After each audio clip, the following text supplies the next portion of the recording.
Okay, we come now to more formulae. Mutually exclusive, we've discussed, but I brought it in again because we're going to find examples using it. Probability of A and B is 0. Probability of A or B is probability of A plus probability of B, because my formula for any two events is probability of A or B is probability of A plus probability of B minus the probability of A and B. But if the probability of A and B is 0, then I'm minusing nothing, which means it's just that.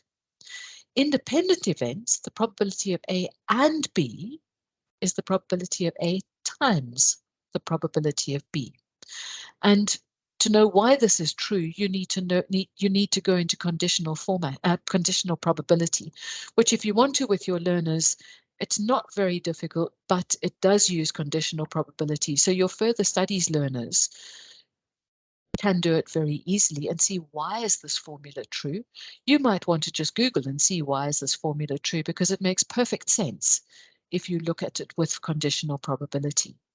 But that means that this formula now I can replace with the probability of A and B with probability of A times probability of B if my events are independent. So what do independent events mean? Well, we've got some practical examples. Tossing a coin, rolling a die. So if I toss a coin and then I roll a die, my tossing a coin and getting a head or a tail does not influence what I roll on the dice at all.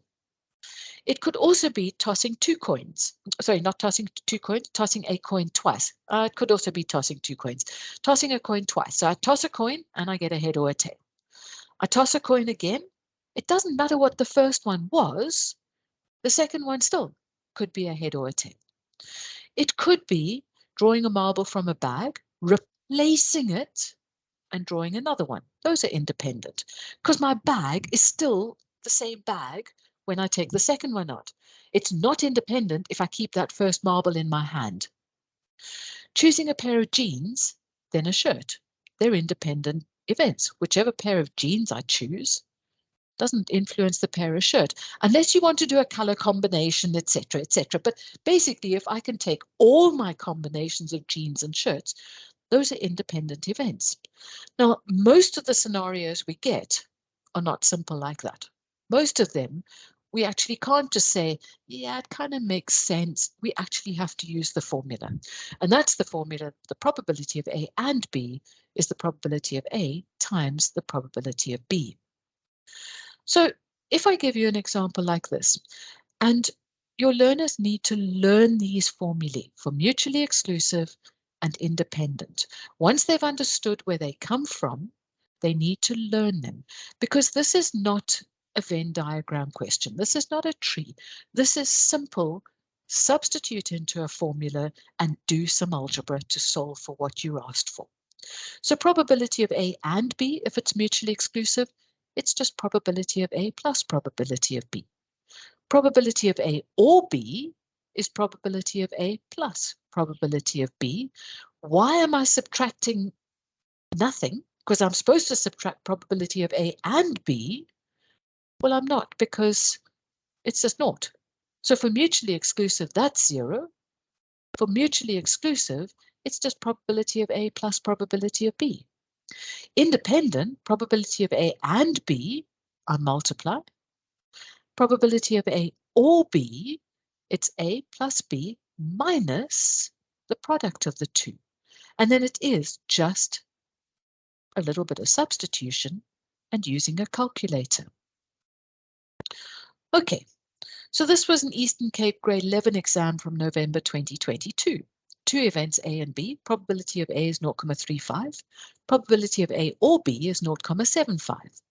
Determine probability of B if A and B are mutually exclusive, if A and B are independent. Okay, so probability of A or B, if they're mutually exclusive, is just PA plus PB, because the intersection is 0. Substitute, solve. For independent, there's my formula, and I can write that as PA times PB. Substitute in. You've got an equation with PB, which is just like an X. solve the equation, and you get the probability of B. So all it is substitution and then just equations. Question 17. Events S and T are independent such that P of S is equal to P of T is equal to Y, and the probability of S or T is 0.84. Determine the numerical value of Y. This was Northern Cape, 2021. Okay, so I know they're independent, which means I can use the formula P of S or T is P of S plus P of T minus P of S times P of T. There's my formula.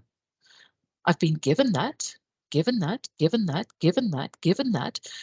So I substitute in and I set up a quadratic equation. I need to solve for Y. Two choices. I certainly can't factorize 0.84. I don't factorize decimals. So there's the quadratic formula, which is easy to use because you've got a calculator, and you get Y is 7 over 5 or Y is 3 over 5. So there are two possible answers. What was Y? It was the probability of S and the probability of T. Can probabilities ever be 7 over 5? No. So 7 over 5 is not my answer. It must be 3 over 5. And before you're concerned that if they both are 3 over 5, then 3 over 5 plus 3 over 5 is 6 over 5. Just remember that you always have to subtract a bit. So it doesn't matter that the two add up to more than 1 because there is something that has to be subtracted.